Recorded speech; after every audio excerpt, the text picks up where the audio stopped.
For the character Sasuke Uchiha, the death of his brother Itachi Uchiha was a pivotal moment in his journey.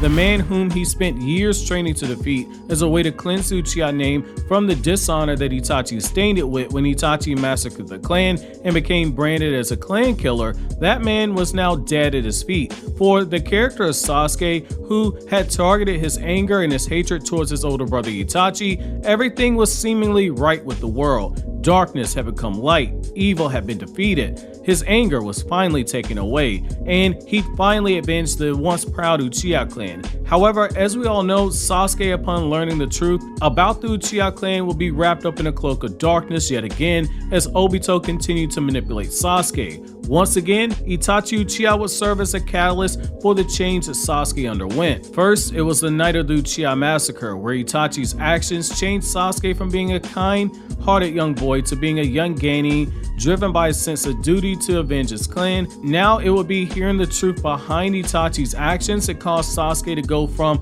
feeling a sense of accomplishment to burning flames of hatred that burned brighter than the very Amaterasu that Sasuke would wield from his future Mangekyo Sharingan as he descended further into the darkness. However, what if I told you there was a moment, a small period in time, where Sasuke could have been swayed to go the other direction? Well, in this new series on the channel, we're going to be exploring this period in time via the Naruto Jinraiden novel that's a part of the Thunderclap series. For a bit of context, Naruto Jinraiden, The Day the Wolf Howled, is a Naruto light novel that explores Sasuke's perspective after the events of Itachi's death. For further context, the novel takes advantage of the black panel in Naruto chapter 401 of the manga, where Sasuke recalls Obito's words before the scene transitions to Sasuke standing by the sea, and it does so to say that more time passed between those events, which is nothing new for the Naruto series.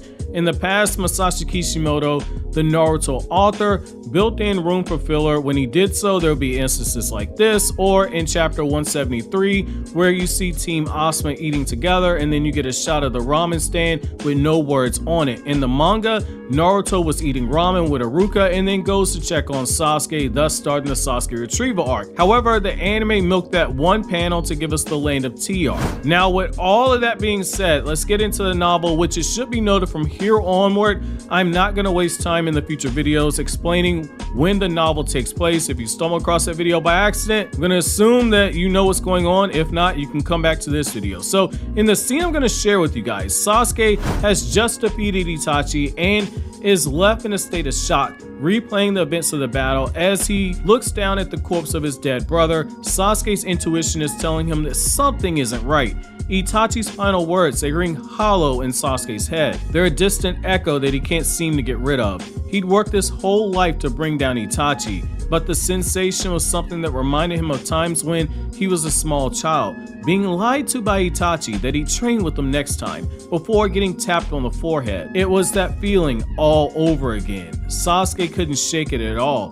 Itachi was defeated, but Sasuke couldn't free his mind of the feeling that Itachi had pulled some type of a fast one on him. So much so that Sasuke's eyes continued to linger on Itachi's dead corpse before Sasuke smiled and fell over. With the scene and the context finally being set, it's here I'm going to begin reading the scene from the light novel. Then I'm going to come back to you guys with my thoughts. And real quick before I do the quote, I just want to say that this is in first person, which is very important. So with that being said, it's here I'm going to begin quoting. No light reflected in the eyes, no voice resounding in the heart, no roads toward the future, raging on the human world, nothing else but a wolf's sorrow. The drops were falling on my face. It was raining, but I couldn't remember when it had begun. The forest had been swallowed up by the black flames. Amaterasu had dyed the trees pitch black, burnt the birds, and carbonized the snakes. Why was such a sight showing in front of my eyes? And then there was him, lying on the ground.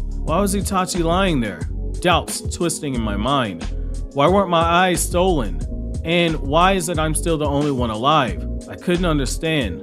The mist, generated by the water, enveloped the black flames. Oh, right. It was me who had invoked the rain, casting the great dragon fire flame jutsu to summon the stormy clouds. Disappear with the thunder, I told Itachi, believing they would be the last words I'd address to him.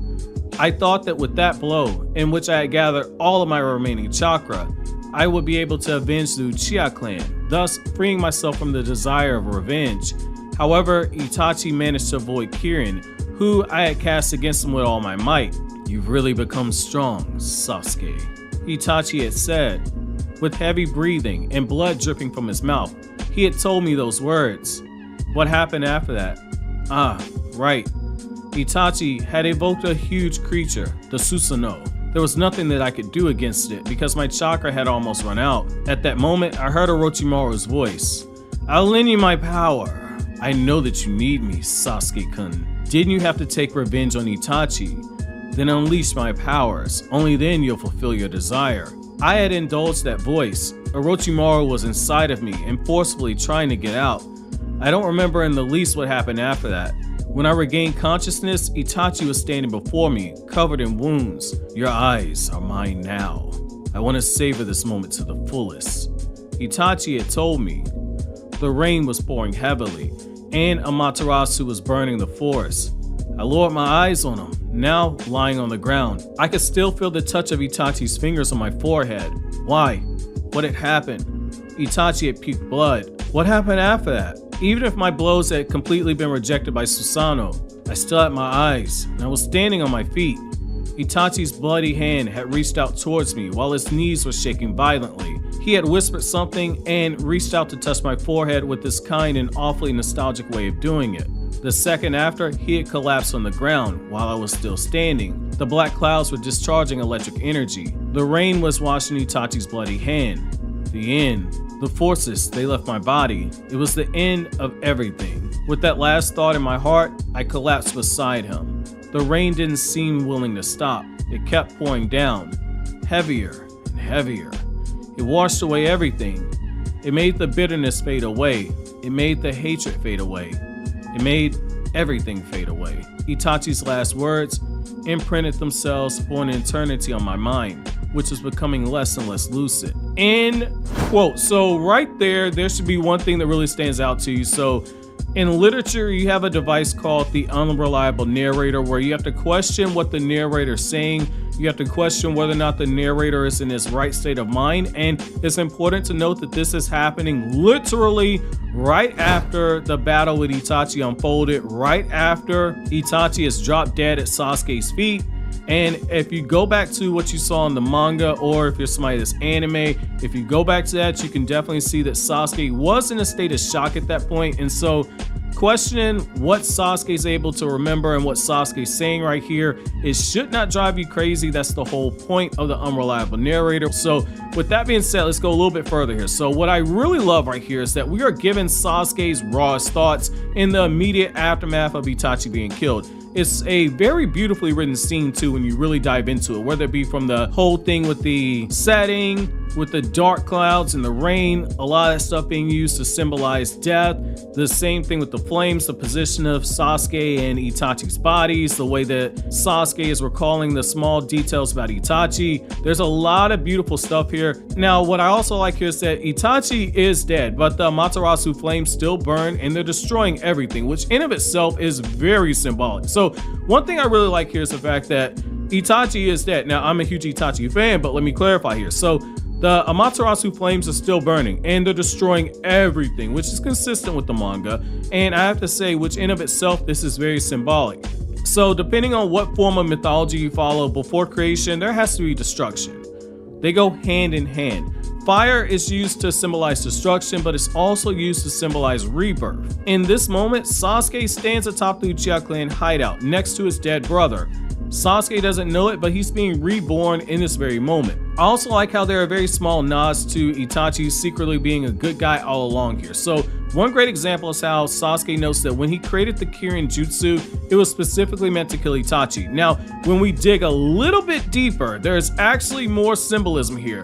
Kirin is based off the mythological creature that passes judgment on the evil and on the wicked, which fits Sasuke's cause. as the creator of the actual jutsu. In his mind, he was using this jutsu to pass judgment on Itachi, someone who he deemed to be wicked, but when he used the jutsu, it failed to kill his brother like Sasuke had planned. When Sasuke is recalling this scene, the internal monologue where he discussed making it a point for the last words for Itachi to hear was to be gone by the thunderclap. It works because it plays on Kishimoto's penchant for using mythology in the series, and the understanding of mythology really helps you appreciate more of the foreshadowing that was done in the manga. That makes Sasuke's other words via his internal monologue hit home very equally hard in my opinion. He refers to Itachi's final moments as being nostalgic and his touch being tender. The way Sasuke focused on Itachi's blood being washed away from his hand, his very life essence, proof that he was once a living person, it really hits home because the blood signifies the burden of the Uchiha clan that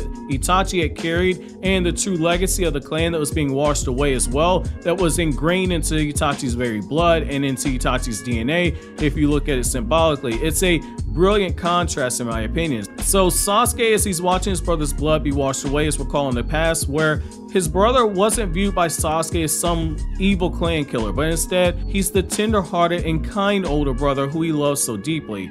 This was the process of Sasuke's emotional state of mind being changed here. For a moment, he thinks to himself he's free of his burden to avenge the Uchiha clan. He's free of being a revenger, if you will. Now, some of you guys might be recalling Itachi's last words to Sasuke and wonder, why didn't they have Sasuke recall Itachi's words right here? To which I will always say, like I always do, this is why you need to go and read the manga.